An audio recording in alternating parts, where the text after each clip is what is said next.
plane! It's a plane! It's the Bitchspot Report. Welcome to the Bitchspot Report, the conservative atheist podcast that's not afraid to tell the truth, the whole truth, and nothing but the truth. Every week, your hosts, Cephus and Mike, will take on the latest religious and political news and examine the world around us from a distinctly conservative and skeptical perspective. Join us now for this episode of the Bitchspot Report. Oh look, it's those crazy conservative guys and their atheist podcast. Welcome once again to the Bitchspot Report, the weekly conservative atheist podcast that loves to piss everyone off. We're your hosts, Cephus and Mike, and we're going to spend the next hour and a half or so looking at religion, politics, and current events that matter to atheists. So let's take it away. How you been this week, Mike? Doing pretty good. A little tired. Work's kind of generally nuts, and so I'm just kind of hanging. I'm planning a vacation next week. Not that I won't be on the show, but I need some R&R time. Yeah, Bad. I know how that goes. I mean, I'm insanely busy right now too. Never have time for anything. Of course, I picked this week to do a shoot-off blog on reorganize things and all that other stuff. So, right. I have no time, but I keep doing more and more and more. It's kind of fun. It's fun how that works, you know. I've been working on my podcast, and I'm hoping to do some editing right after we record this guy, and so I got that I want to put out Friday, and but then Friday I'm driving home. It's just this, the general craziness we put ourselves through we struggle for our art. Yeah, that's about it. Yeah. Okay, I did have one special announcement I wanted to make this week. Everybody remembers Hausdorff, who's been a frequent guest and friend of the show. Well, his wife gave birth to their first child yesterday, and I'd like to give him a big congratulations, although, let's be honest, she did all the work. But here's a special Bitchspot Report round of well wishes, and I think he's going to make a really good atheist dad. Excellent. Congratulations. All right, well, let's go ahead and move on to the news. And now, the news. This story comes from Psychology Today. Though it didn't make very many headlines, a legislative showdown on Capitol Hill last week can be seen as the latest development in the so-called culture wars. The legislation in question would have allowed non-religious chaplains in the military and was designed to serve the large segment of America's military, which is about 25%, that is non-religious. While the bill was defeated 150 to 274, there is a silver lining. And to be honest, that's the fact that 150 legislators actually supported it, something that would never happen just a few years ago. Now, I don't personally support atheist chaplains, or any chaplains at all. The fact that fully one-third of the House of Representatives would support atheists and secularists, that's a good thing. What do you think? That's definitely a good thing. It'd be nice if we can get a majority in there, but, hey, it's a good start. It's a very good start. Yeah, well, I don't think that we should have any chaplains in the military at all. I don't like the idea that we're spending taxpayer money to support religion. Right. As far as I'm concerned, if churches want to send people to work with the military at their own expense, knock themselves out. And that should be for any group who wants to do it. Atheists, Catholics, Buddhists, Scientologists, I don't care. If you think that the people in the military want to talk to your people, fine. Send your people in there, you foot the bills, knock yourselves out. Right. But I think it's generally the chaplains, they have to accommodate all the religions anyhow. I mean, you may be a Catholic, based, but you're going to be, you have to cater to the Buddhists and all the other, ones that you may not agree with. And I think that's the general rule within chaplain corps or whatever they call it in the army or in the military. So it's not so bad. It's not as bad as like saying making everyone be Christian, or whatever, and that type of thing. Well, the problem is that constitutionally they can't be a Catholic base. Right. They cannot endorse any specific religion at all. Right. But the way that the chaplain corps works is that the only chaplains who can go are the ones that are sponsored by a religion. If you don't have a religion, you can't go. Right. Well, that's blatantly unfair to people who are not religious. True. Yeah. Well, like I said, that's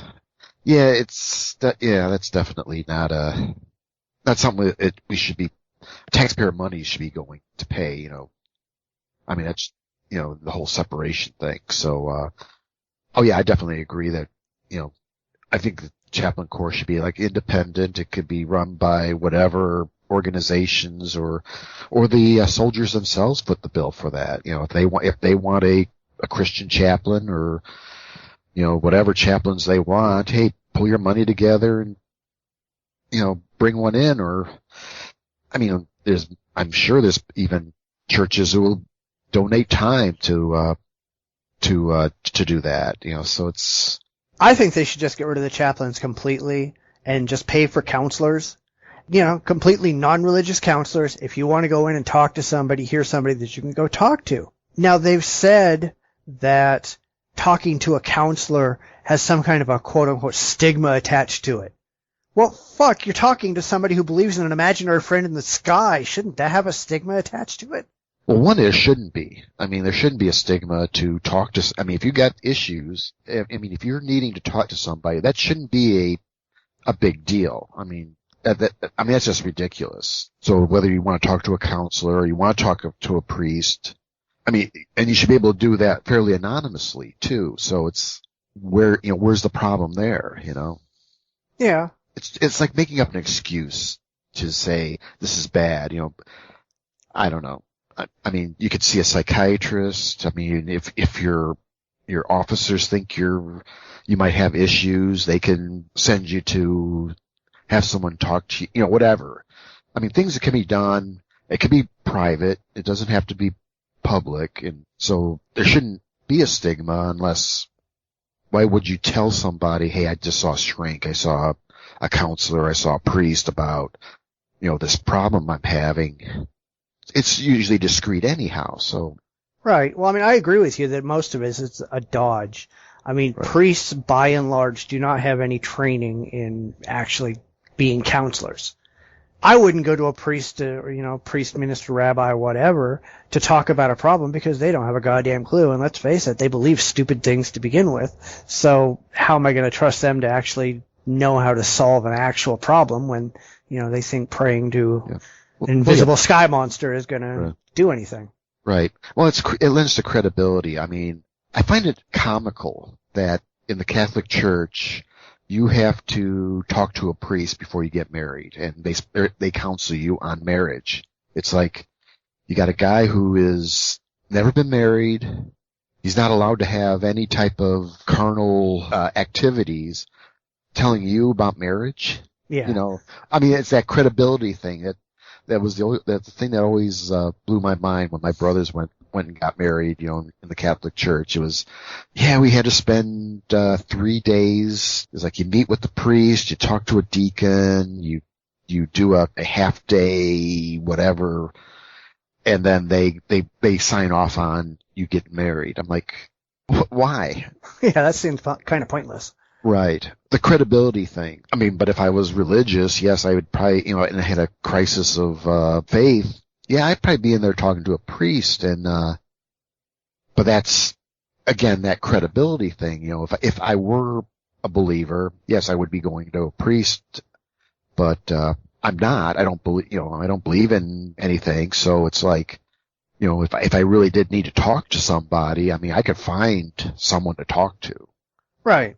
They don't have to have any kind of religious connections or anything like that. I mean, find a psychiatrist, psychologist, whatever counselor, Just talk to your friends, Yeah. Your bartender, that's that's the way to do it, I mean, slapping a collar on somebody doesn't make them a better person. Right. I mean, that's pretty obvious from the Catholic Church. Yeah. It doesn't buy you credibility. Yeah, absolutely not. All right, well, you want to go ahead and take your first story? Well, let's take my first story. This is from Huffington Post. Buffet-style Bible believers. This is from Neil Donald Walsh. I don't mind when people use the Bible as their source and authority on matters of spiritual consequence, but I do have a problem with people who use the Bible buffet style. choosing only those verses that suit their purpose or personal opinion, then ignoring anything and everything that it's not, or that they think they might make them a staunch believer in the Bible look bad. The story kind of lends to my initial impressions of religion was that we don't, especially in the Catholic Church, we picked and choose what we wanted to believe in. Well, everybody does that. If anybody followed everything in the Bible, they'd be in prison. Oh, yeah. Everybody's a buffet-style Christian. They have to be. Oh, definitely. I mean, like I said, this is the classic. I mean, this article, and if you go to the Huffington Post and read it, I mean, lays it out. Apparently, this is coming from the Reverend Tim Reed, pastor of the First Baptist Church of Gravel Ridge in Jackson, Arkansas. Yeah, that kind of explains it right there. Right. Yeah, well, I mean, just a couple days ago, I had an experience on a forum where a fundamentalist was making all kinds of anti-gay claims out of the Old Testament. So I pointed out to him that he can't just pick and choose what he's wanting to believe. The Old Testament commands that he, stones unruly children, kills homosexuals, kills witches, all this other stuff, can't wear mixed fabrics. And he says, oh no, Jesus fulfilled the law, so the Old Testament laws don't apply. Well, dumb shit. Why are you quoting out of the Old Testament then? Yeah. It's like, these people are just absurd. Oh, definitely. I mean, and it doesn't faze them either. I bet you argued, what, over 5, 10, 15 messages with the guy? I would bet. I mean, I don't know. I didn't read it. I'm just guessing. I mean, is that what about that, yeah. So it's, it doesn't sink in that, his Bible says, to do this, men not laying with men as they do women, thing from Leviticus. Yep. And then the same thing is in that same group of rules. I mean, you can't wear the cloth, you can't mix your, dairy and, all these different things that, we do now, and it is just as guilty. I mean, if he wants to follow the rules, hey, let's grab some stones and we'll deal with it the way God wants us to deal with it. We'll stone the guy because he's probably breaking as many rules as he's spouting off. That doesn't sink in. I don't get these people who think that they get to pick and choose, and when you point out that they're picking and choosing, they'd say, well, no, we're not picking and choosing. We're just doing what God tells us to do. Well, by definition, that's picking and choosing. Yeah. The Bible itself. I mean, you got the Old Testament, New Testament. You got this wrathful God. You got a God of peace and love. It's almost like you're dealing with two people. Pick one, or pick both. Whatever you want to do, but then stick to it. I mean, I've always, I've heard, and I'm pretty sure that Catholics were not supposed to use birth control, and they're not supposed to do all this stuff. But you know what? I mean, if you did a survey, I think has been surveys where over half or 3/4 are using birth control and not following church doctrine. Well, especially in the U.S., which basically tells the Vatican what to go do with itself. Right. And it's definitely that's definitely picking and choosing how you want your religion to be, Well, because ultimately none of these people really take the religion seriously. It's there to make them feel good, so they pick and choose what they want to believe, and the stuff they don't want to believe they just throw away because it doesn't really make a difference. They don't really believe that there's some God up there, with a little check card going, ha ha ha, you're not keeping all these commandments. They don't buy into any of that crap. Yeah. I mean, there's nothing more to say on that. It's like these people are so entrenched in their beliefs that, you have to, it's almost like, I bet you this guy almost had to say it. I mean, it was going to be one of those, he may not even believe what he was saying, but he says, my God says I got to say this, I mean, cause I lurk around in different forums, and I mean, I've been hanging around the skeptics, reading what's going on over there. And I'm sorry. Yeah, I'm just curious. I'm trying to figure out what the hell the big deal is. So it's, I'm reading all the comments, and it's like, it's the same regurgitated crap from both sides, the argument, and I think they do it because they have to. It's not because they want to. I mean, I want to say, hey, religion's all bullshit. I can point out the different arguments and stuff like that. And if you can come up with refutes anything I say, I go, okay, let me think about that. I'm not going to stick to my atheist guns until I've digested what the guy, what you're saying to me. Then I'll go, wait a minute. there's a problem here, or I'll find a problem or whatever, and I usually end up back on track. So it's. Yeah, but unfortunately, finding problems with most of these people really doesn't matter. Right, but with them, it's like you present them with logic. I think I've talked about Adam and Eve. They beget 2 sons. Their sons begat. Well, where do the women come for their sons to beget? Does it, and it's like, oh no, it's special pleading.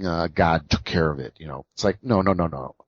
You believe that what you're implying is that Eve committed, incest with her sons. It's like, oh no. That's not, the Bible doesn't say that. Well, okay, it doesn't say that, but it's implied. How can you disprove it? And it's just like, well, it's God's will. God took care of the problem. It's like, no, that's not an answer. And you can go through those contortions. Yeah. But you'll never get through to the hardcore because, God can fix it so everything works, I mean, when you did your, I think we talked about the Noah's Ark, they can use the special pleading that God took care of the crap on the ark, Yeah. It's one of those arguments you'll probably never win, but if you can get to someone who is not as committed to the lie and willing to listen to the truth or listen to alternative ideas. I mean, I'm happy to listen to alternative ideas. Hey, if there's any Christians out there, give me some ideas to work with here. I mean, but don't give me any of this. Well, God did this, this, and God is infallible. God, whatever. The old argument, can God create a stone so big that he himself can't lift? It's like, that circular problem, that paradox that they create. Yeah. Well, I mean, like 2 weeks ago, we talked about this idiot on Twitter that I had talked to who was convinced that just because God is a possibility, that he's the only possibility there can possibly be. And I ended up yesterday, somebody threw me in a mention with him, and we ended up having another debate. And he's still doing the same thing. Even though we've proven he's wrong, he's still repeating the exact same thing. And no matter what you say, he goes, well, God is a possibility, so you can't discount the possibility. I said, well, great. It is possible in, remote terms that God created the universe. It's just as possible in remote terms that some giant invisible space cow crapped out the universe. Why is one more credible than the other? And he's going, well, any option other than God did it is not a credible option. And you just go, what? Where did logic fall out of your head, dude? Yeah. And you're definitely not dealing with logic, and with them, they don't understand the logic. Or they don't want to. Well, they don't want to, because, I mean, you say something to him that blows his argument out of the water, and he just repeats the argument back to you. He doesn't care. So I just kind of walked away from it again, but, people stop including me in conversations with stupid people, please. Definitely. All right, well, let's go ahead and jump into the next story. Pork-laced bullets designed to send Muslims straight to hell. This is a story from the Washington Post. Still angry about the idea of an Islamic cultural center opening near Ground Zero, a group of Idaho gun enthusiasts decided to fight back with a new line of pork-laced bullets. South Fork Industries, based in Dalton Gardens, Idaho, claims its ammunition is a defensive deterrent against those who violently act in the name of Islam. The bullets are coated in pork-infused paint, which the company states makes the ammo haram, or unclean, and will therefore keep a Muslim who shot with one from entering paradise. The poster for the product says, "Give 'em a spanking with some bacon." So what do you think? This is the funniest thing. There was this really weird, the first time I saw this little thing across the internet, a little graphic, they attribute General Pershing during the Philippine Revolution. This was like after the Spanish-American War. We got mixed up in the Philippines, the war after the Spanish-American War. And later on, the Moros, I think that was like a Muslim group on the Philippines, had joined the revolution side. And there was this flyer, or alleged flyer, about Pershing giving orders to execute 100 Moro revolutionaries. They shot 99 of them, wrapped them in pigskins, and buried them. And then let one of them leave to tell the story, and within weeks the revolution was over. Okay. Really weird, twisted, stuff. And this came right after 9/11. When I first saw it, I started trying to research it, and I can't find any reference whatsoever that this was even true. And they were talking about using pork fat on the bullets and stuff like that to send the Muslims to hell type thing. And again, I can't find any reference whatsoever that this was a practice by the soldiers. Not to say that isolated groups, because the Philippine War was a brutal, nasty, ugly thing. Actually, I'm kind of learning about that now, or learning more about that. I knew it wasn't a pretty war. War's never pretty, but this was a particularly ugly one. Both sides atrocities. But this is reminding me of that story, and it's like, but wait a minute, where did these guys get this thing? I believe in the article even mentions that that's not how it works. That being shot with a pork-laced bullet is not going to send them to hell. Right. Yeah. I mean, Muslim scholars have already said this is just the stupidest idea because the Quran doesn't say that. It says, it says you can't eat pork. It doesn't say you can't come into contact with it. I mean, even if you force-fed a Muslim a pulled pork sandwich, it wouldn't make a damn bit of difference according to their beliefs. Yeah. So I'm thinking, this is like just these stupid, and hopefully we don't have too many listeners in Idaho and Montana, but, there's definitely a lunatic fringe up there. And these people are, you know what? I would rather sit in a room with, a bunch of fundamental Christians than this bunch. Oh, sure. Because these guys they take that fundamentalism to, weird extremes. I mean, this is where, you got the Aryan nations. These are guys that, whites are the only true race, and it's imperative to kill off all blacks and, any minorities. And, this is the skinhead territory. This is, the Ku Klux Klan, the Order, the really nut jobs. And, this sounds more almost like this outfit's pandering to that lunatic fringe to sell more bullets. It's like just so ridiculous. And these people have no, they claim their Christian morals, but I don't see anything whatsoever to any type of moral obligation to anything, even to themselves. Yeah, this whole thing comes off as just being ridiculously childish. Yes. But I think the most absurd part about it, and nobody stops to mention this part, but these fundamentalist Christian idiots, they don't think that the Islamic religion is true. So all the Islamic beliefs about not handling pork are ridiculous. And therefore, shooting them with pork-laced bullets isn't going to send them to hell anyway. Right. Do these people ever stop to think about this? No. That involves having a brain. Yeah. It involves logic, it involves critical thinking, and they don't have that. I know these, like a lot of those guys, they were following, there's the Turner Diaries, the guy who wrote that, Pierce, is that Pierce or, I'm trying to remember the names. But they, it's like this, they can't think for themselves. They happily, like with the Turner Diaries, this guy wrote it. It was written under a pseudonym. Was pretty much handed out to any whack job, and it had to do with the book. It was about a kind of the end of the world type, the apocalypse / and it talked about blowing up federal buildings and things like that. And most of these people, especially in Idaho, that follow these groups are young kids. It's like they've joined a cult. It is almost like, it's like, they're in this cult. Well, all religions are cults. Come on. Right. but they've taken it to where, they go to these they move into the mountains, they turn, and I don't want to totally pick on the survivalists and these preppers.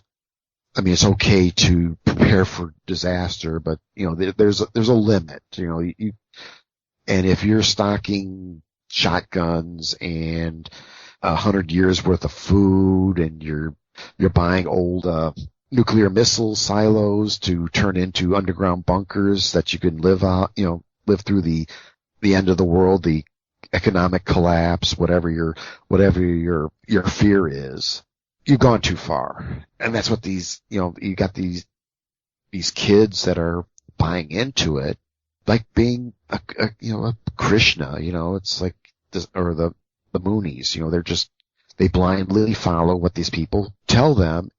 And the scarier thing is these people are violent, and they have killed people. There's Phil Berg was a classic where he was a radio host, and somehow he ticked off one of these skinhead Aryan Nations types, and they went over and shot him as he got out of his car. I mean, that's the real scary part about these people. I mean, that's why I say I can deal with a fundamental Christian. It's those people that I would be more worried about. Well, to be really honest, if you really look at these people, these are people who take their religious beliefs really seriously. I mean, like in the last story we were talking about, these are the people who are out there going, yeah, we're going to go out and we're going to stone unruly kids, and we're going to shoot people, and we're going to kill people because that's what the Bible tells us to do. These are people who actually take their beliefs seriously. Yep, and they're preparing to take their, they're not just sitting behind a computer desk, spouting off bullshit. They're out there learning to use the firearms. They're out there, learning survival techniques. I mean, that's even what bothers me.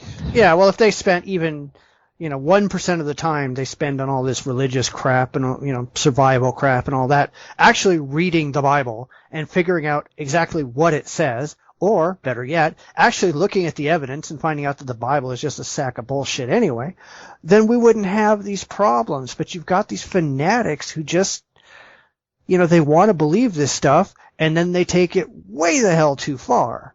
Right.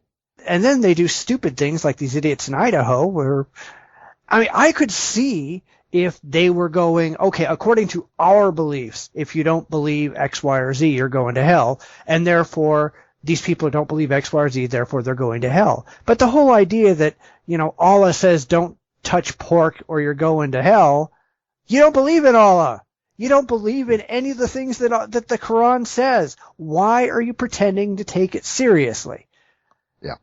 And it's just another example of people who just don't think about what they believe. Exactly. Yeah. All right, well, you want to grab your last story? Let's grab my last story. And this is another Huffington Post. Irish people have become pagan, say Association of Catholic Priests. This is from Huffington Post UK. Irish people have, to all intents and purpose, become pagan, according to the Association of Catholic Priests. The report from the Irish Roman Catholic clergy and published on the ACP website blames problems the church is facing on people's lack of time or interest and faith rather than its own institution. It said, there seems to be a substantial number of bishops and some priests who believe that the problems we are facing are not due to any difficulties in the church or with the priesthood, but are caused by lack of faith in the people. The people, they told us, have brought into the evils of materialism and consumerism and don't have time or interest in faith anymore. They have, to all intents and purposes, become pagan, and they believe that evangelization is the answer. Seriously, I don't think the Catholics understand what pagan means.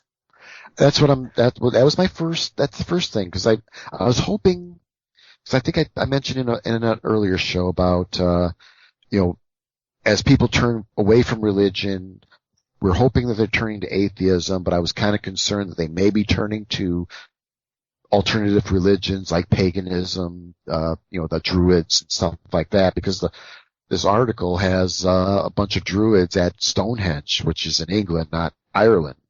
Okay. Yeah.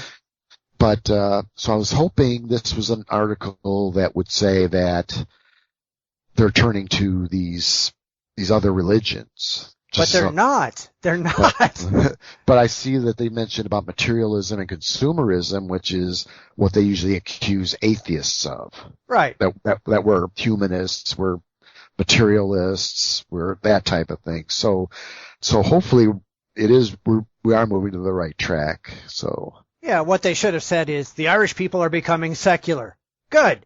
That's a good thing. Right. But the Catholics are idiots.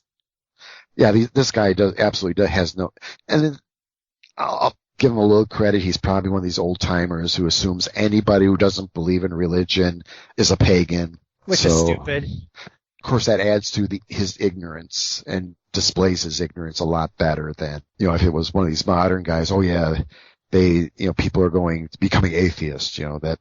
Well, hey, it's better than he said, well, they're all becoming Satan worshippers. That would have been funny. Yeah. I would say Ireland is really doing things right. I mean, they've traditionally been very Catholic, very religious. They've had wars between Protestants and Catholics and all that. But large numbers of pedophile priests are getting convicted there, and lots of Irish Catholics are just leaving the church.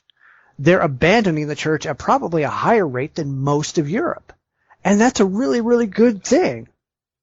I think that's a good thing. Hopefully it spills over to this side, because, there's definitely, I know a lot of Irish here in the United States who still have ties back to the old country. So it's, hopefully that trickles into the U.S. and hopefully, we start seeing some good numbers over here, because definitely the state of religion and that tension between that they've gone through for years.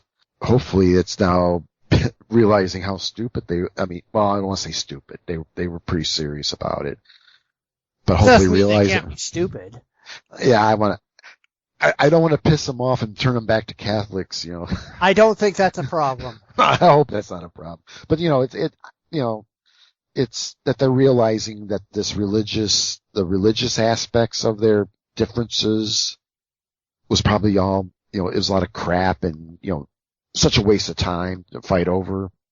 And I think Ireland is probably the place to watch, and hopefully it trickles down, to the United States. And I'm sure, it sounds like Europe is pretty much, religion it's dying out with the old, the old folks that are. Yeah, except for Islam, which is a problem. But that's mostly because with the whole, EU thing, they allowed anybody into any of the countries that had any access, that had a passport through any of the countries. And because a lot of African Muslims had passports through France, that's allowed a lot of these fundamentalist whack jobs to just move in and take over any place that they wanted to go. And that's massively problematic in the EU right now. But going back to Ireland, that is probably one of the most, outside of maybe Italy, it's probably one of the most traditionally Catholic countries out there. And the fact that the church is failing much faster there than almost anywhere else. And if you look at Italy, the church is failing in Italy too. So it's pretty much everywhere. I think it's a really great sign. I think we're seeing continually story after story after story of religion, especially Catholicism, but it's got inherent problems. But all religion is just falling apart. Yeah, it kind of scared me that people were moving to, that might be moving to alternative religions, and I'm glad it's not. Or at least not from this article, I can tell, because that's really my biggest concern is, are they abandoning organized religion for to become Buddhists? There was that thing, or to join, these one-man cult type things, the Heaven's Gate type of things. So I'm really hoping that they're just saying, hey, we've had it with religion altogether. It's all bullshit, and we'll be all the better without it. Yeah, well, I mean, I think there's probably a certain small percentage that are moving to other religions. I think that the bigger issue is you've probably got a lot of people who aren't moving to any other organized religion. They're embracing quote unquote spirituality and that kind of nonsense, you know, where they just have this vague feeling that there's something out there and, you know, kind of going that way. Right. And even if the ones that are going to spirituality, those are the ones who are not going to be misled by large religious groups into forming, you know, religious political and voting blocks and that kind of stuff. Right. So you're not going to see that, which is a good thing. That would be a good thing. And even in the first story we did, where it says 25% of the U.S. military, which are traditionally very conservative and very religious, 25% of them are non-religious. Holy shit! I didn't even realize that. You know, I mean, you talk, you know, they vote almost unanimously conservative religious nonsense. But that's changing. Yep. I mean, all of these traditional strongholds of, you know, fundamentalist religious, Christian, Catholic, you know, whatever, even Muslim, they're all going away. They're losing on every front. We're winning, Yep. guys. Here we go. Yeah. Yep. It's the beginning of the end, hopefully. Yeah. I'm keeping my fingers. There are some crazies that are just going to have to die in order to get rid of them. Right. But we are seeing more and more and more people just rejecting religion completely. And that's a wonderful, wonderful thing. That's a wonderful thing, yes. Can't argue with that. All right, so do you want to do the main event? Let's do the main event. All right. This is the main event.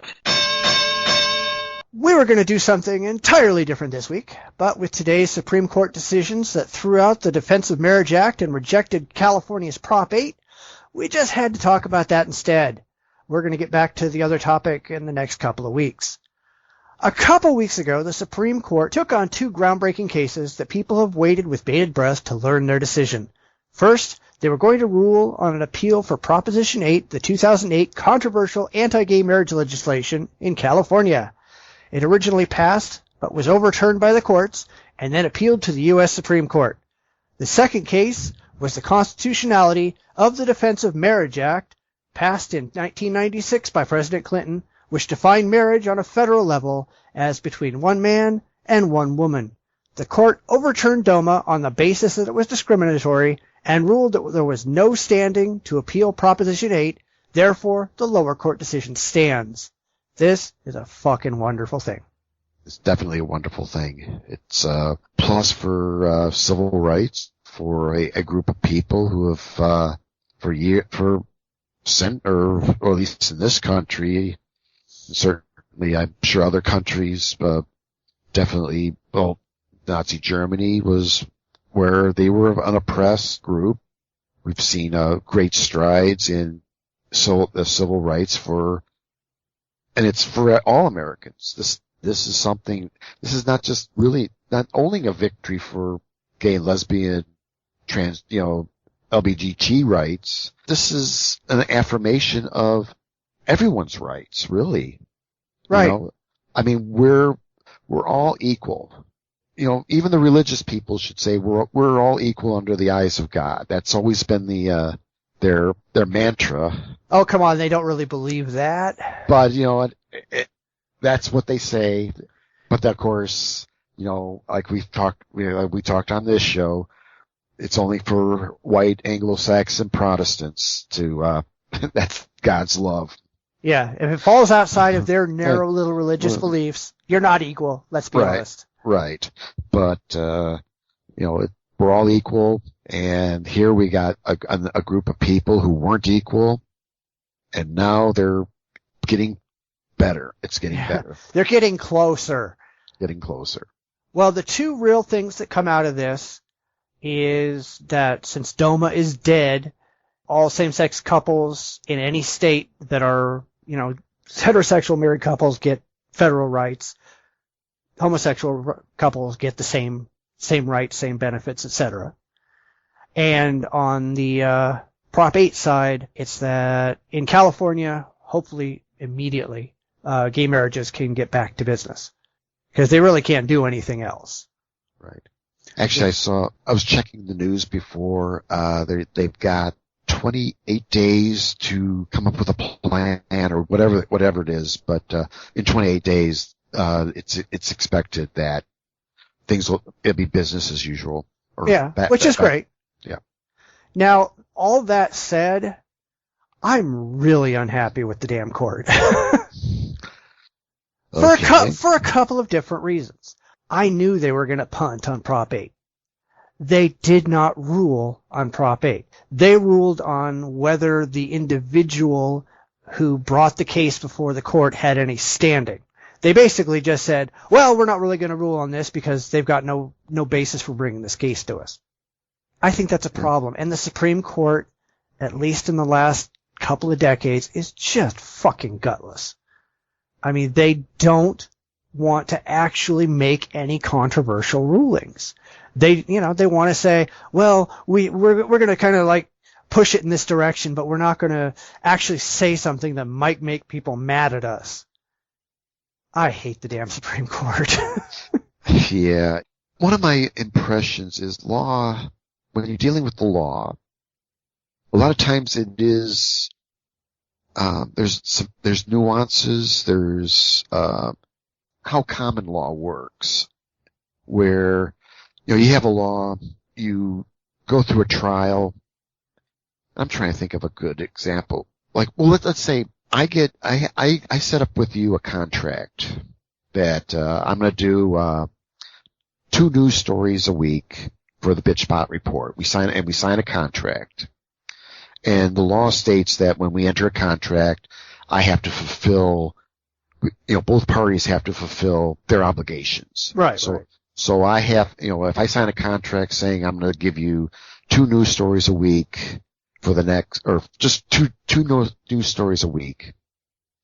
So let's say, in the first couple of weeks, I give you my 2 stories.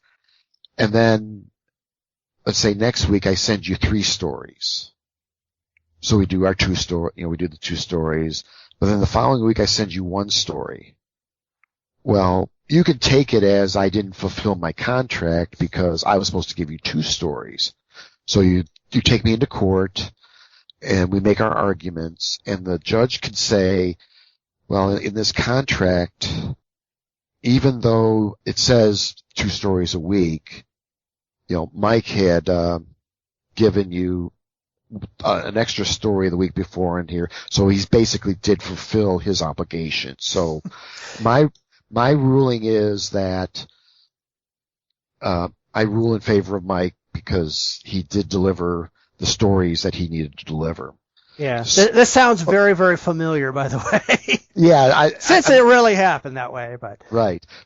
So when the next person comes along and does the same thing or something similar, he could go into a different court and say, well, in the case of Cephus versus Mike, this is how the judge ruled in that case.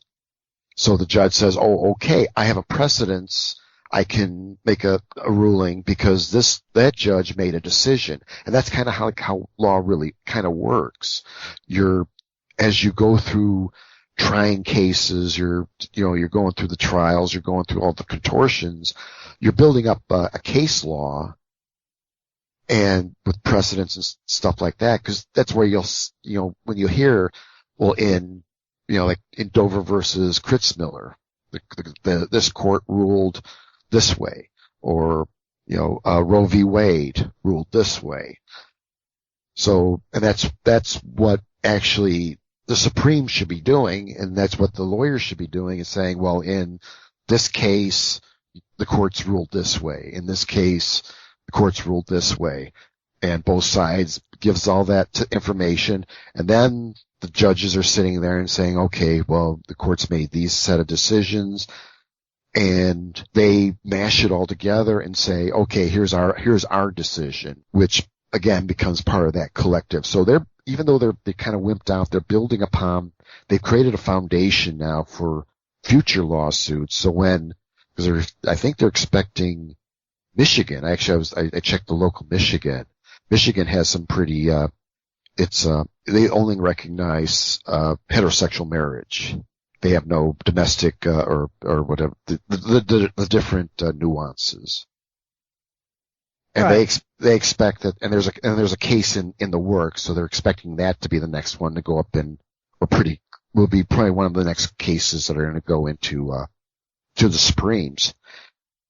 So there's a basis there built, and they probably don't want to, like in one fell swoop, saying gay marriage is legal, or they don't want to say gay marriage is illegal, because it becomes a rock, and then you have to start dealing with then you got to get legislation to overturn or do all sorts of stuff. But what they're trying to do, I think, is build a basis so that they can make better rulings and maybe pass the buck to future justices. Hey, I don't want to screw with this. Type of thing. Well, that's exactly what they're doing, unfortunately. I mean, the job of the Supreme Court is not to decide cases. It is to see if this case falls within the purview of the Constitution. Right. And sometimes they do it, but a lot of the times they're taking cases just because they're popular or just because they're big newsmakers. And I think that's one of the things that they did here. They're taking cases that they know they're never going to rule on. They did not rule on the constitutionality of Proposition 8. They didn't at all. They just said, we're just not going to rule on this, but the guy who brought the case, you can't bring the case. And that just opens up for somebody else to bring the case. Right. That, they didn't actually do anything. And I think this also demonstrates a fundamental problem with the modern day Supreme Court. And this is the part that is really pissing shit out of me. In the reading of the dissenting opinions by Scalia and Alito, it's really, really clear that they're speaking from their personal religious views. And that's not the job of the Supreme Court. They're only there to decide on matters of constitutionality. They're not there to say, my personal religious view says this, therefore I'm voting X.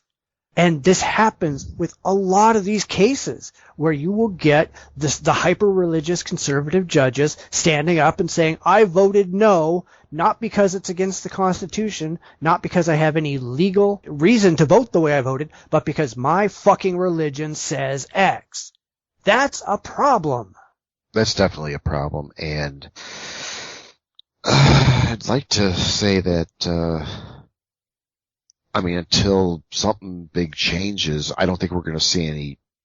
It'd be nice that they could shelve the religion when they make their decisions. But again, it's, Well, they have to. They have to. Obama says he's Christian, and I'll buy what he says. But if Obama, every time he got up and made a decision as president, and he said, I'm making this decision because I'm a Christian, or I'm voting the way that I'm voting because I'm a Christian, he'd get his ass thrown out of office. Because you can't do that. We're not electing these people to be Christians. We're electing these people to be legislators. And if you're not going to legislate without your religion, then you have no business trying to legislate. Right. Well, technically, you're not supposed to be running on a religious platform. You had Pat Robertson. He tried to run for president. That went well. Yeah, and thank God that went well. And you kind of hope. I hope that the people I elect, or people who are elected, could set aside their religion when they vote, but in a way. But that's the problem. Yeah. This is not based at all on their opinion. Their job, read the fucking Constitution. Their job description says this is what your job is, and put your own personal ideas into it isn't part of the job. Yeah. So I wanted to get to was that when these guys are elected, they're elected by the people. I know there's some people out there who think that it's all money, but you know what? When the tire hits the road, it's the voters that put these guys in office. Not the Supreme Court. They don't. Well, no, hang on. No, the legislate. I thought we were talking about legislature, because they, our legislature, our president, all the way up to the president, because the president then appoints, and I don't think he brought in Sotomayor. Yeah. Yeah, I think was that his only, or was there another one? That's his only one so far. Okay, so we're kind of stuck with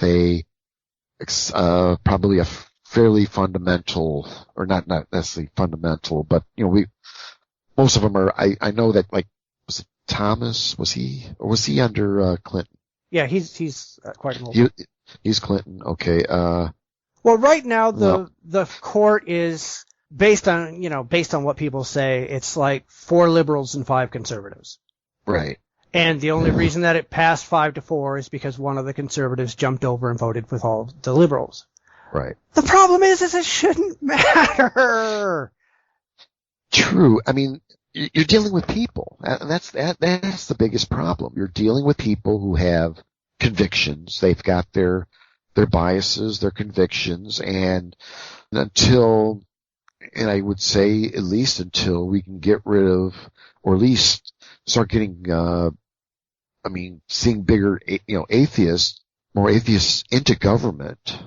That is, getting them elected, getting them into the legislatures, state, federal, getting them into the courts, getting them elected as judges. I don't know what it's like in other states, but Illinois, we vote for judges. Get them in there, until that happens. I mean, we are going to see, at least we're going to see rulings very much like what we just saw with the DOMA and Prop 8. Well, my problem is, and I might be just thinking pie in the sky about the past and, kind of, the good old days kind of thing. But it doesn't seem to me that earlier than maybe Reagan, that people were trying to stack the court with people on their side. They were putting up justices who were the best people for the job, regardless of their political background. Right now, though, you have a president who is always going to elect somebody who has their political views, and then you're going to have it go through Congress, which is always going to stack it with religion. The only questions you ought to be asking these people is on their rulings. You should not be, well, what's your personal religious belief, and how is that going to affect your rulings? That should have nothing whatsoever to do with it. That should be completely outlawed. You should not be able to ask those questions because we have a secular government, whether these fucktards like it or not. Yeah. Well, honestly, you can't ask. An employer can't ask that of an interviewee. Why should religion be asked of a Supreme Court justice? Yeah, but it is. Every damn time. It's what do you believe, and are you going to vote for or against outlawing abortion? Those are kind of the 2 questions which are entirely irrelevant. It's irrelevant, but it's the guys that are making who are going to vote on them. It's them pandering to their voter base, and that's what. And then, like I said, until that voter base turns away from the fundamental. I would even be happy if it was just, moderately religious, where they're not, we can live with abortion. We disagree, but, we can live with it, type of attitude. It shouldn't even come up. It should never even come up.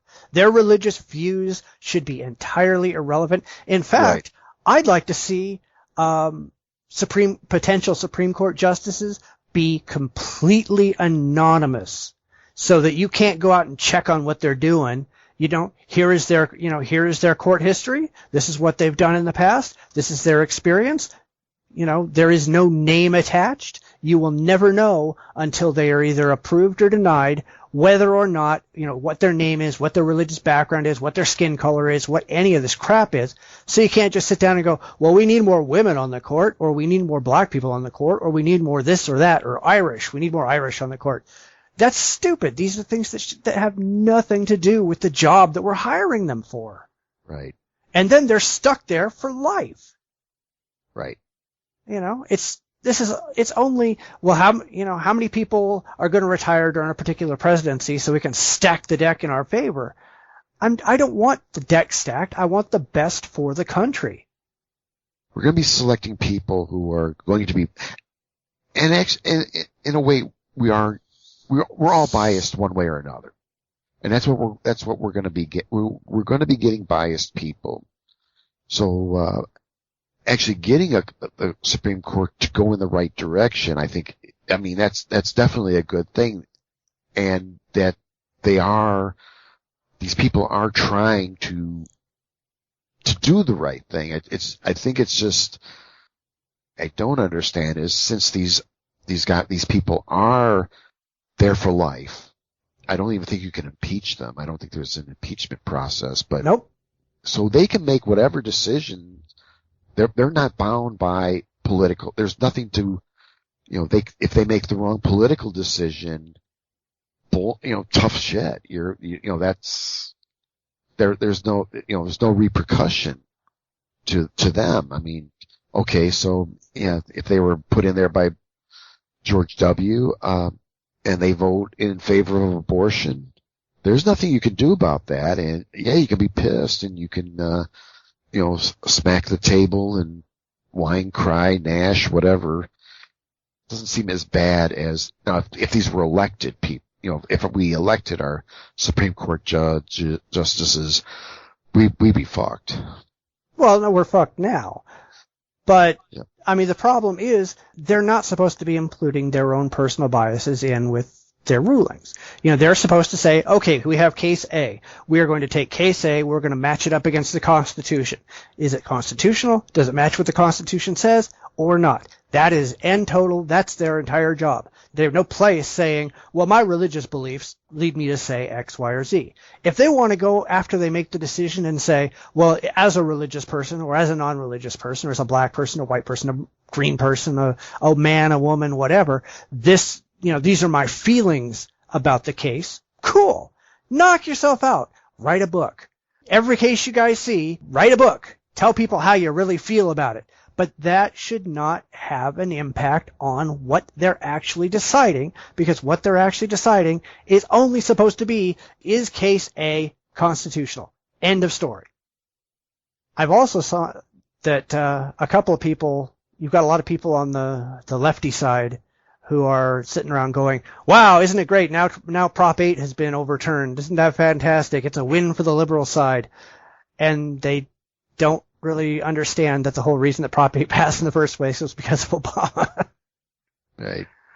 And it's like, I'm sorry, people, your candidate, he's the one that caused Prop 8 to pass. If it wasn't for Obama, it never would have passed.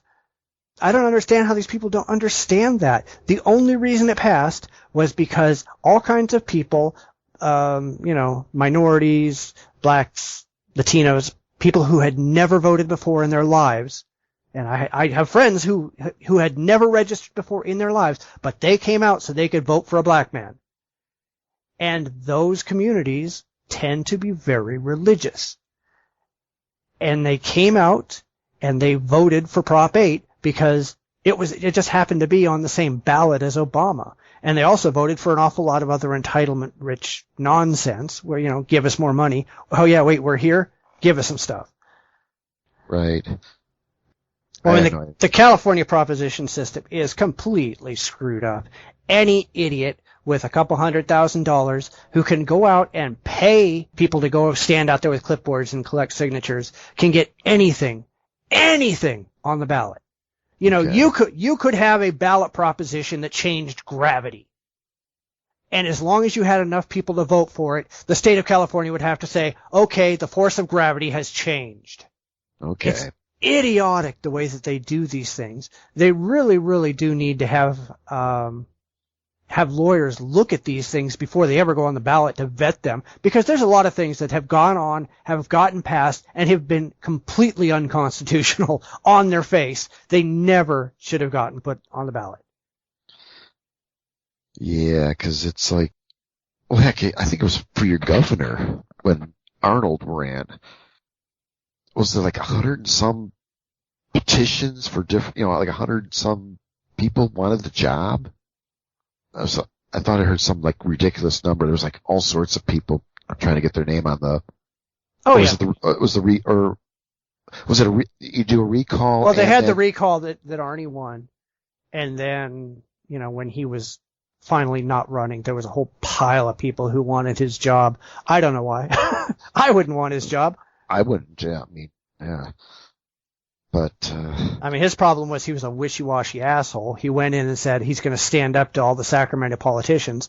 5 minutes in the job, he's bending over, going, "Come on." Right. I mean, that was kind of my impression of Jesse Ventura. I mean, he seemed to like buckle under after a while. But well, at least he had the balls to stand up and say, "I'm an atheist. Screw you, people." Right. Oh, but I mean, the way people vote, the way we select people who represent us, how much corporations play into that. It probably, as far as the voter goes, I mean, because they're definitely not paying the voter to go in there and vote for such and such and such, but they're paying, but they pay in enough in advertisement, so you think, well, you only got this one guy, the other guy isn't there, so maybe there's some effect there, but yeah, well, we know that the politicians buy votes. It's not direct to the voter, but they spend a ton of money with dishonest advertising and all the rest of that. I think our entire political system needs a massive change, but that'll never happen because the only people who can actually do that are the people we put in power, and it's in their best interest not to do that. So they're not going to do that. Yeah. They don't actually want an honest government. I mean, like Obama, he said, "I'm going to have the most transparent government in history." He's having a real problem with that transparency because there's a whole bunch of crap he's doing that he's trying desperately to hide. Yeah. The biggest thing here in Illinois has been that the Keystone Pipeline. In effect, they're trying to shut down the coal-fired plants. I mean, where I live, I've got 3 nuclear reactors within 2-hour drive, and maybe, I think, 2 coal power plants. Oh, just wait. Obama just screwed that up, by the way. Well, it doesn't surprise me. No, now I don't know if he signed it yet, but I know it's on his desk that the environmental crazies want to reduce the carbon output from coal plants and from a lot of power plants from what it is right now, which is 5%, down to 1%. The only way to actually do that is to shut down all the plants. You cannot retrofit them. You cannot fix them. They cannot be made to operate in that range. So he may just sign something that shuts down all the coal-fired plants in the country. What a fucking asshole. Yeah, we do have the windmills. Those have been becoming popular in Illinois. And they don't produce nearly enough power. Right. I mean, they like to think they do, but, because the farmers love them because they rent that little spot that they sit on. It's a wonderful little scam. It's like, farm subsidies. Yay. Yeah. Well, cell towers. I mean, you can make if you had a little, they want to put a cell tower in your yard, you can rent them a 20 by 20 square and you can name your price, and you make a fortune every year, and it's like 100-year lease, and the farmers love it, and I mean, they can still work their fields, and they get extra money for their, for selling the wind on their, and, so those things are sprouting up like crazy, and the costs are still pretty ridiculous. I mean, I haven't seen any real decent numbers. I mean, not like you get from a coal or natural gas. Right. But then the Keystone Pipeline, which is supposed to bring, more, the tar sands from, Canada. For those who don't know, this is to the listeners, northern, Midwest, and probably maybe a little bit further east We don't get our oil from Saudi Arabia or Venezuela, South America. It all comes from Canada. And it all comes down through, there's a pipeline that loops from Canada, comes down into Minnesota, makes a loop around the Great Lakes, and then heads back up to, I think it's around Duluth, Minnesota. Now they want to put another one to come down through the Dakotas to pick up the stuff that they're doing in the Dakotas and bring it into St. Louis. And there's probably 20, 30 refineries. Yeah, again, Texas refineries are not almost all Texas oil, but they bring stuff up from Venezuela. I think the Saudi Arabia, I think they go to the East Coast at the most. Most of the Saudi oil is being processed in Europe, Russia. So if you're thinking that we're under the thumb of Saudi Arabia, don't believe what you see on TV. But the environmentalists have been fighting the Keystone, and they actually got a good reason, because the current pipeline has leaked. And honestly, I've worked on pipelines, I've worked with pipelines, and these are things that should never have happened. These guys are really diligent about maintaining their equipment. It's pretty high tech. I mean, you may notice if you're driving by a pipeline, you'll see those little orange, look like tents, and they'll have a number on it. Those are mile markers for a pipeline somewhere, and the aircraft, they fly over, they're doing thermographs, and they're looking for, and of course they're also looking for obvious oil leaks, but there's also thermal imaging to see if the oil's leaking anywhere. They'll send crews along the pipelines doing surface tests, and then if there's an anomaly, they're in there and they're opening it up and they're looking for any type of leak in that pipe. The only time when you run into problems is like what I guess California was having.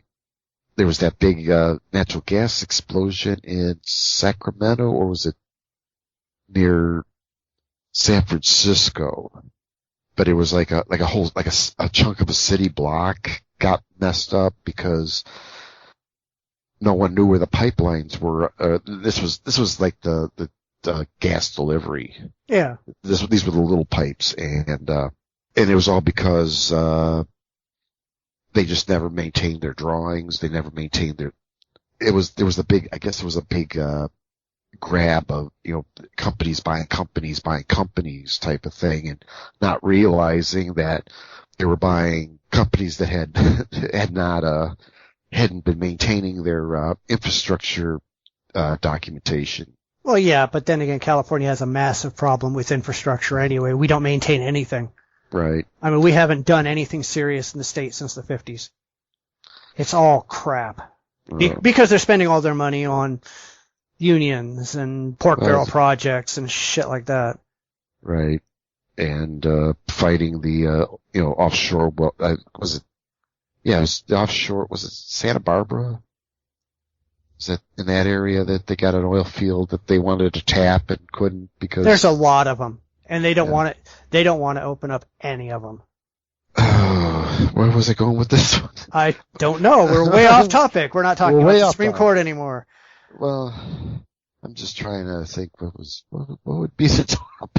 Oh God, you get me on the. What was I trying to do? Because I was talking about the Keystone, and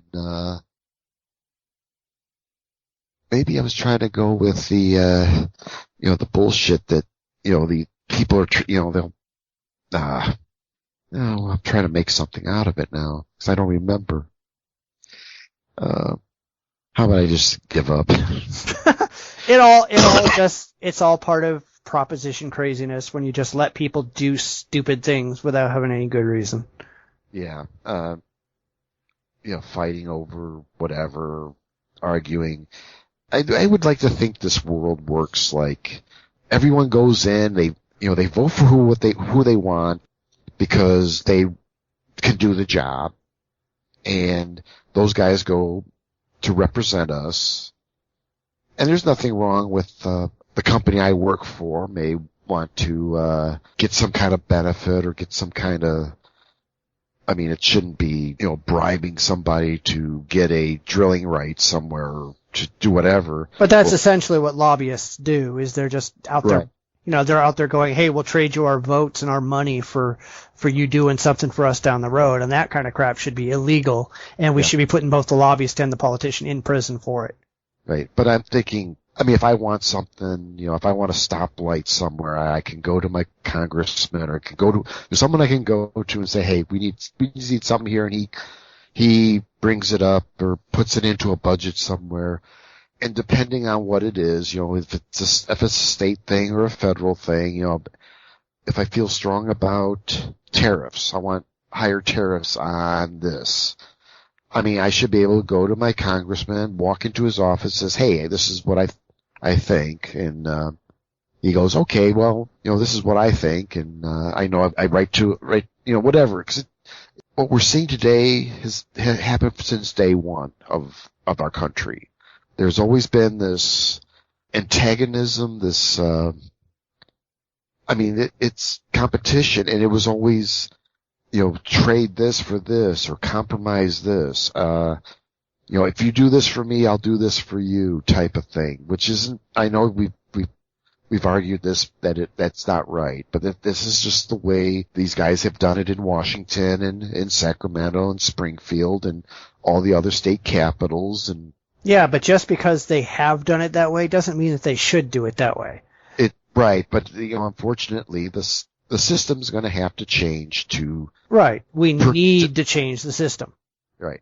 And unfortunately, like I said before, the only people who can actually change the system are people who benefit from the system not changing, because we've put those idiots in power. Right. So it's going to just be more of the same until either the country has a revolution or gets a brain. Right. Or at least sways, vote for somebody to, and it could be just as simple as voting for someone who's qualified. It would be nice that, it didn't come down to the southern states, always voting religious types where, I don't know, where would the non-religious, whatever, and then turning it into something like that. But just being able to get a guy, and because if I remember right, most of Congress they're all lawyers. They're not, there's only like a handful of scientists, a couple engineers. Trying to think if there was anything else like a or an educator or something like that. But all of these guys are lawyers, and maybe just dig a big hole and put all the lawyer joke of kill all the lawyers. Yeah, I'm all for that, to be honest. Even though I have some friends who are lawyers, I think the vast majority of lawyers are just sleazeballs, and I would not shed a tear if we took them all out and shot them. Because these people are just dishonest little pricks. Well, definitely. When I heard about tort reform and that whole, there was a documentary on that, and it all came out of that old lady who burned herself with the McDonald's. Yeah. That thing started with that. It turned out Indiana people got screwed on the tort reform that they did there. There was people who had lifelong illnesses. They could only collect $100,000. It's like, and that was all because of tort reform, because they used the argument that doctors can't afford their malpractice insurance and all that kind of stuff. And that wasn't true. None of it was true. Well, the problem is it largely is true. The entire medical debacle that we're going through today, the reason why it's so expensive for healthcare is because doctors have to charge a ton of money to cover their insurance costs. I've got a friend who's a doctor. He has never had a damn problem in his life. He's never done anything wrong. He's never been sued.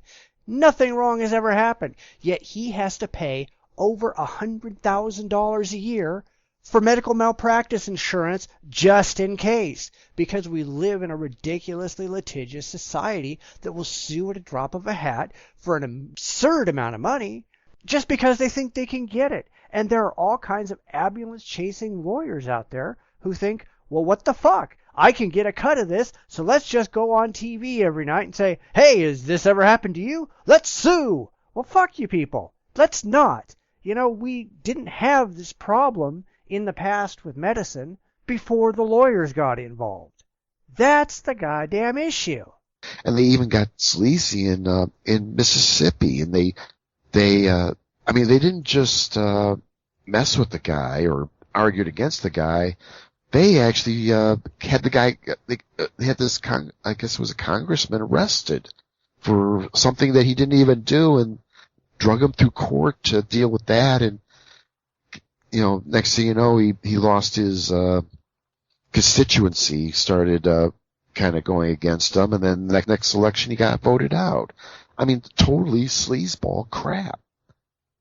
And only so they could get tort reform in Mississippi. And again, these people got screwed out of, you had doctors who did horrible mistakes, real stupid, horrible mistakes, and they didn't have to pay almost. I mean, $100,000 and they were back on the street, It's like, what the fuck's that? And that was all, it was all part of a scam by the U.S. Chamber of Commerce, because people thought it was a government agency. No, it's a private agency that did that. Yeah, well, I mean, the government is really pretty screwed up. So at least it's worth a try getting a voters revolution going, saying, hey, because only 20% vote. If you really believe this candidate is going to do the right job, and don't judge him by how cute he is or if he can play a saxophone or, whatever. This guy, he's got these credentials. He knows this.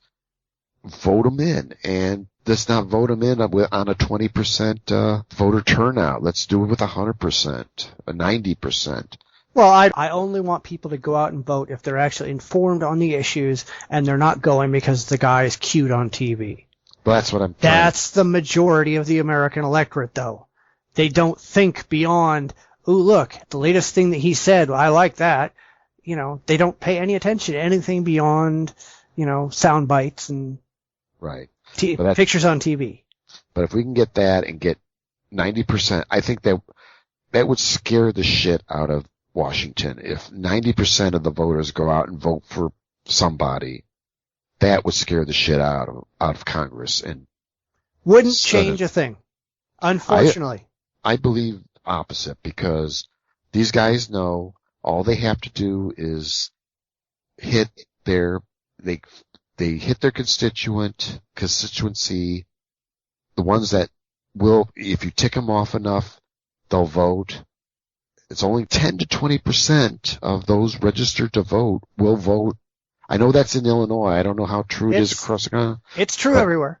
So if you can motivate 10% of your people, I live in a county of 1.5 million, I think. I think it's 1.5 million. So you're talking 150,000 people, get them into a voting booth. They're making decisions for 150,000 or 1.5 million people. If you can get all 150 million people from that county in there, that's going to scare the shit out of somebody, and they're going to realize, hey, we might have to work. These people are, these are people that didn't vote before, now they're voting. There's something going on here. And I believe that they will stand up, because they look at their numbers, they say, hey, yeah, we've got this many votes in, it's like, and again, I'm hoping that this voter revolution does involve intelligent voting. I'm not talking about like you're saying, the cute voter. We're talking if a guy he's qualified, he is credentialed, and people vote for him. I think that would scare Congress. I don't think it would. Because I'll go into the scenario that you always hear, which is, what if the whole country went crazy and elected like a libertarian president? And the first thing that would happen was absolutely nothing, because Republicans and the Democrats would completely freeze him out, and he would spend 4 years doing nothing. He would never get anything done because none of the parties would allow him to do anything. Everybody would be fighting against him. He would fail, and the experiment would never be repeated because the people would go, well, hey, he was a failure. That's exactly what would happen. The only way you're going to have a revolution is for the voters to throw everybody out and replace them all with brand new people who'd fall outside the major party scheme. And the chances of that happening are somewhere between slim and none. Because but that's kind of what I'm talking about, though, is everybody. But you're not going to have that happen. It's just not a realistic expectation. It would be a great thing to happen, but nobody has the money to fight the power machines that they've got. They got all the money, they got all the power. I'll guarantee you that for every one person that votes, there's we're talking 10%. There's another 9 complaining about the government. That's always been true. They're not complaining. If they were complaining, they'd be outvoted. These are people who just don't give a damn. You'll get it all the time. I've actually seen this. I know people like this. They will go into board meetings in towns and say, I don't like this. I want, it's this, I don't like what you're doing. I don't, they will sit there sitting there in a restaurant, and they will complain about people in the town, the state, whatever. And then if you ask them, well, did you vote for him? I go, oh, no, I don't vote. I only vote in president elections. I don't vote in the spring elections. And it's like, those are the fuckers that have to, if you're going to complain, get your fucking asses into that voting booth and fucking vote. Don't be such a fucking pussy bullshitter. Yeah, but the problem is that most of the time you go into that voting booth and you look at the choices that you have, and they're all equally crap. You don't have a choice to vote for somebody that's actually worth voting for, because the people who are actually worth voting for don't run. Right. But that's where, if you got the people in there voting, then maybe the people who will want to run will run.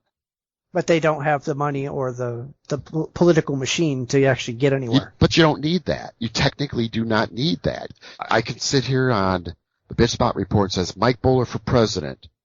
Get out there.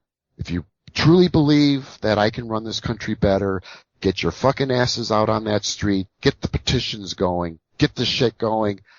Do it on your own time, on your own dime. Let's do it.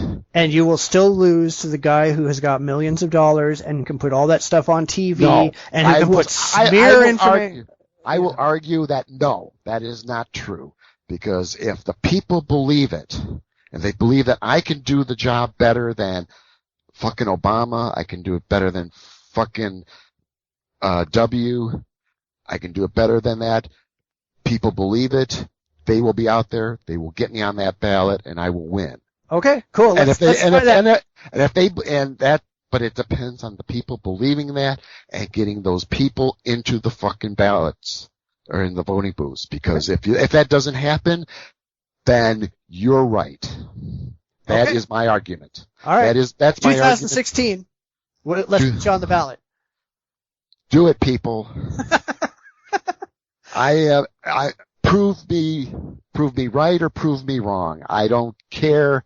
That's my story, and I'm sticking to it. Okay, cool. We're going to run you for president. Great.